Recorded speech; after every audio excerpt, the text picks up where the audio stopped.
YouTube, what up, though? It's your boy, Intergalactic Brew. You already know. It's about that time again. Another UFC pay-per-view just like that. I could have sworn like UFC on Fox was just yesterday or a couple of days ago, right? Weird, really, really weird. But but yeah, though, it's time for the big one. You know, UFC 143. We've been waiting on this for a couple of months now, and it's finally arrived. It's going down Saturday night. I really, really hate that they moved the time slot back to 10 o'clock. I really wish they would have kept it at 9. I don't know what everybody's problem is, why the pay-per-views have to be like so late and everything, but you know, hey, that's MMA fans for you. You know, some MMA fans don't have nothing else better to do, unlike some other people. But be that as it may, it's still gonna happen, and it's going to be a magnificent pay-per-view, I do believe, and especially the main portion of the card is going to be nothing but pure awesomeness. And without any further ado, let's talk about it. 1 second though. Let me get the schedule, or the list, I should say, so I can remember the fights a little bit better. Just give me 1 second. Let me see where you at. Okay. Here we go. UFC 143. Oh yeah, this is gonna be awesome. Okay. First fight. Let's talk of this. Just get it out the way. Ed Short Fuse Herman versus Clifford Starks. Clifford Starks is, let's see, 8-0. Wow, he's undefeated. He's fighting out of Arizona Combat Sports, which is, as you all know, owned by Ryan Bader and Aaron Simpson, among others. And of course, he's going to have a wrestling background if he trains with those guys. But from the looks of things, he is also a very good striker as well. Has a kickboxing background, and it seems like he's a solid opponent for Ed Herman. But I don't expect him to come out and try to stand up with Ed Herman too much. I think we're going to see him try to take the fight down to the floor. I think that's more of his comfort zone, and I think that's where he feels he has the most chance of winning the fight as opposed to standing up. Now, Ed Herman himself is a pretty darn good grappler. I believe, is he a black belt in jiu-jitsu or brown belt? One of those. Okay, he is a black belt in jiu-jitsu. Okay, there you go. So, Ed Herman is no stranger to the ground himself, but I think with Starks being the wrestler, and more times than not, the wrestler is going to want to look and expose the jiu-jitsu fighter. So I expect Clifford Starks to take this fight down to the floor more often than not, as opposed to Ed Herman, who's going to want to look to stuff the takedowns, who's going to want to look to keep this fight standing up and knock out Clifford Starks. Now, at the same time, being that Clifford Starks does have some striking to his arsenal, we could see him try to test his stand-up against Ed Herman. But I just feel like Ed Herman has the bigger power, and I think Ed Herman can do enough to move around and use good technique with the angles, and you know, kind of get on the inside and let his hands go, and try to land something flush, or either try to at least rock him and at least ground and pound him or something like that. But Ed Herman's gonna want to look to go for the knockout here, and I think he'll get it. I think it'll happen somewhere in the second round. This fight will not go all 3 rounds. If this fight goes all 3 rounds, I will be extremely surprised. So I fully expect for this fight to end early, and I think Ed Herman will end it early. So I'm gonna go with Ed Herman, second round TKO. And another phone call. Excuse me 1 second.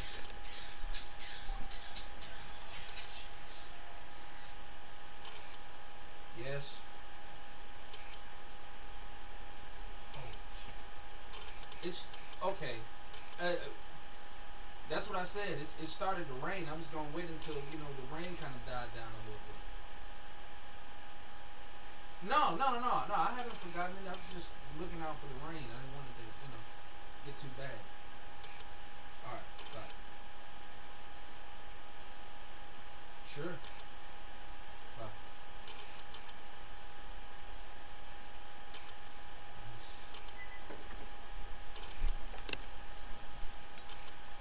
Okay, sorry about that, ladies and gentlemen.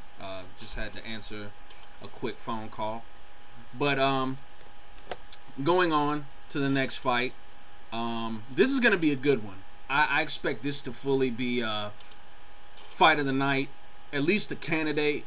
I mean, not knocking the main event, of course, which I think will be fight of the night, unless something very breathtaking happens, which is a possibility also.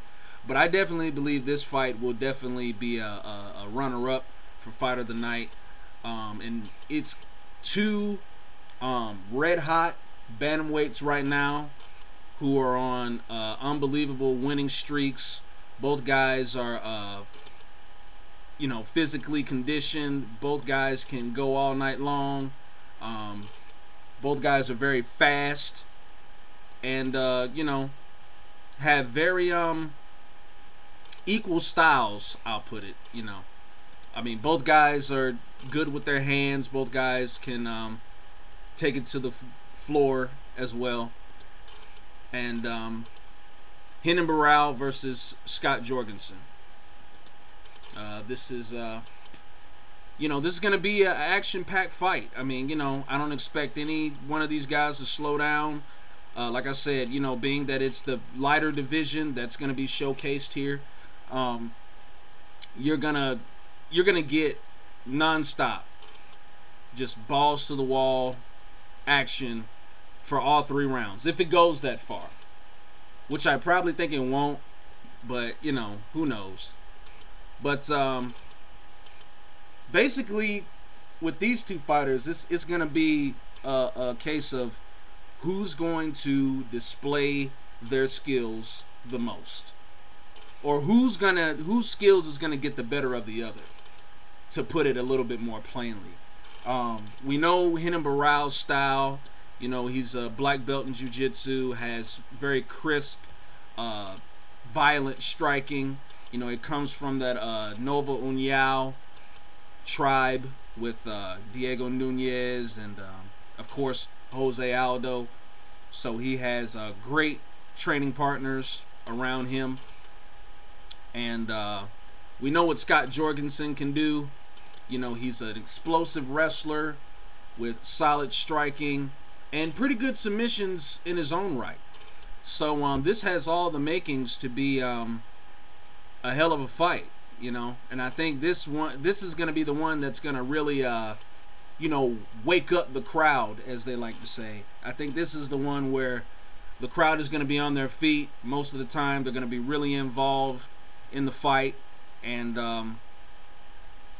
yeah, this is gonna be a fight to watch. If you're not looking forward to this fight, then you're just brain dead, pretty much. You really don't like good MMA fighting, pretty much. Renan Barão has looked very, very good in his last couple of fights. I believe, if I'm hearing this right, he has one of the longest winning streaks remaining in mixed martial arts. So that's saying something within itself. So it'll be interesting to see how Jorgensen can figure this guy out. In his last fight, he went the distance. You know, well, I mean, I'm sorry, not his last fight, but in his debut, he went the distance with Cole Escovedo. He displayed, obviously, his conditioning and displayed that, you know, if the fight does go longer, he can last.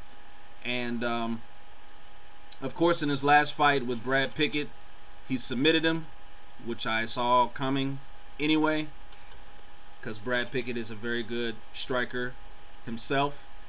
So, obviously, Renan Barão was very smart not to, you know, play, you know, his game and fight his fight. And obviously, you know, he brought Pickett into his world and ended up getting the victory. And Scott Jorgensen, of course, had that memorable fight with Dominic Cruz. I think it was on the last WEC card, if I'm not mistaken. So yeah, that was a hell of a fight. Probably one of the best that I've ever seen in the WEC. And of course, his last fight with Jeff Curran, you know, it was kind of you know, but he still got the win. You know, fight went the distance. I feel like he could have put that fight away, but I mean, hey, you know, a victory is a victory no matter how you get it, in my book. So there you go. But I think for this fight, I think that Jorgensen is going to definitely want to look to take Barão down, because being that Barão was the bigger, taller fighter and will no doubt have the reach advantage here, I definitely see Jorgensen trying to take him down and to punish him from the mount position and possibly getting a submission. But I really don't think that'll be possible, because Barão has a really good guard and he's very good at scrambling and getting back to his feet. So I think if Jorgensen is going to own him on the ground, he's going to definitely have to beat him up with the ground and pound and control him, and just see if he can, you know, empty that gas, you know, inside the physical gas tank of Barão. Now Barão, we know what he's going to do. He's going to want to go for the kill. He's going to want to look to either knock this guy out or submit him. I mean, that's his MO. That's how he gets his money, by finishing. So definitely, you know, you're going to see a lot of leg kicks, a lot of knees, a lot of elbows. Just really good, strong Muay Thai by Barão. The fight does go to the ground. Like I said, he has a very dangerous guard, and I do believe that he can get a submission on Jorgensen. But I think, you know what? I think being that Barão has a little bit more in his arsenal, I think that's going to give him the advantage. I mean, I'm not doubting Jorgensen. I think he could definitely take this guy down, but being that Barão is bigger, stronger, and maybe just as fast as Jorgensen is, you know, I think that's going to work out for him. And I can possibly see him catching him, probably like with a couple of knees, and rocking Jorgensen and finish him on the ground with ground and pound. So I'm going to go with Renan Barão.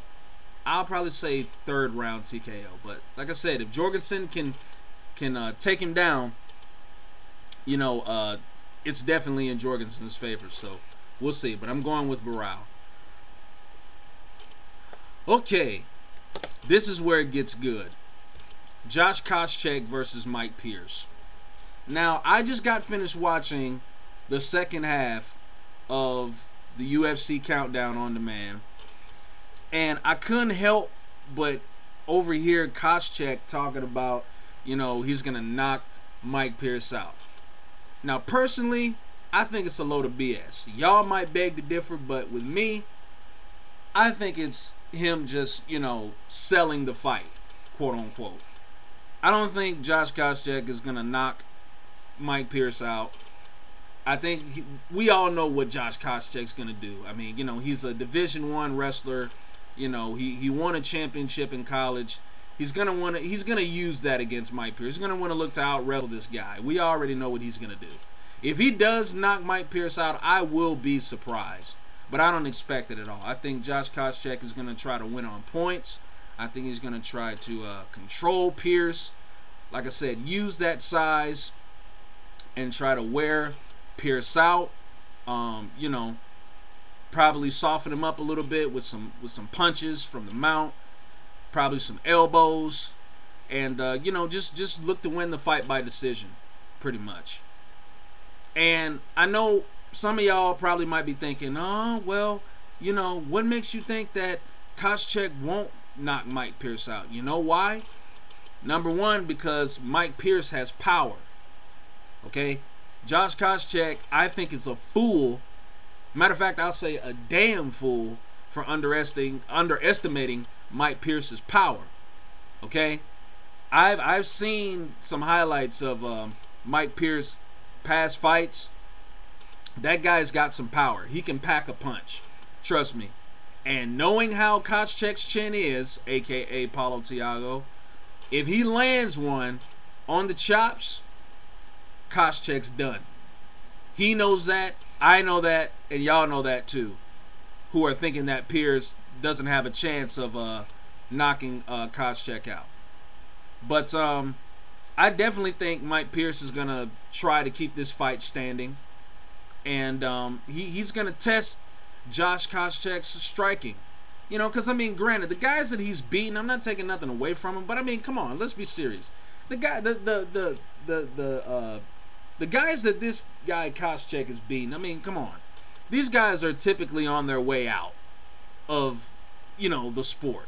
I mean, Matt Hughes, Frank Trigg, Yoshiyuki Yoshida, you know, Dustin Hazlett, you know, I mean, come on. Let's be real. Let's be real, man. When it comes to solid competition, Koscheck is, you know, Koscheck, he just looks average. Or the competition that's in the top 5 that he faces makes him look average. Look what Thiago Silva did. Like, ripped him apart standing up, okay? GSP owned him twice, okay? So, I mean, what more is there else to say? And then, I personally believe if he would have fought Carlos Condit, I think Carlos Condit would have clobbered him too. So, I mean, you know, the only guys that Josh Koscheck can beat, you know, are these legends who are on their way out of the sport. No disrespect to them, but, I mean, seriously, when it comes to guys that are solid prospects, or, you know, at least in the top 5 of the welterweight division, Josh Koscheck does not fare well. And I got a strong feeling that that trend is going to continue here. Because Mike Pierce, yes, he's the underdog, but Mike Pierce has nothing to lose. Josh Koscheck has every bit on the line here. Okay? And him coming out underestimating Pierce's stand up or his wrestling, you know, is just absurd. You know, and I think it's going to come back to haunt him. I think he's going to get overconfident, and I think that, you know, he's going to, you know, try to you know, toy around with Pierce standing up. You know, he's going to throw wildly, and, you know, he's not going to pick his shots, you know, and I think he's going to get caught. You know, the same thing with John Fitch. You know, I think this is going to be a case of John Fitch, Johnny Hendricks, revamped, pretty much. You know, and you know, when he gets caught, or if he gets caught, you know, I'm gonna be like, I told you so. I told you so. But I mean, if Koscheck, you know, can do the smart thing and out wrestle Pierce and just wear him down to a decision, then yeah, Josh Koscheck will win. I mean, I'm not, you know, counting out Josh Koscheck either. I'm just saying he's not gonna knock out Mike Pierce. That's all I'm saying. That's all I'm gonna say. He's not gonna knock out Mike Pierce. Period. Despite what anybody else says. So basically, with that being said, I'm picking the upset here, and I'm going with Mike Pierce, just on the simple fact that Koscheck is going to come out and he's going to get overconfident, and you know, he's just going to completely abandon the wrestling part, or the wrestling advantage that he has over Pierce, and he's going to end up getting caught, and I think he's going to end up getting caught with a right hook, and that's going to be the end of Josh Koscheck's night. So there you go. Let's see. Dang, I've gone over like a mug. I don't care. Tell you what, I know y'all are probably not gonna like this, but I'm gonna do another video right now covering the co-main event and of course the main event. I'm sorry, but you know, I can't help it. I'll try to do better with shortening these videos, but you know, yeah. So y'all stay tuned, and I'm finna do this next video right now.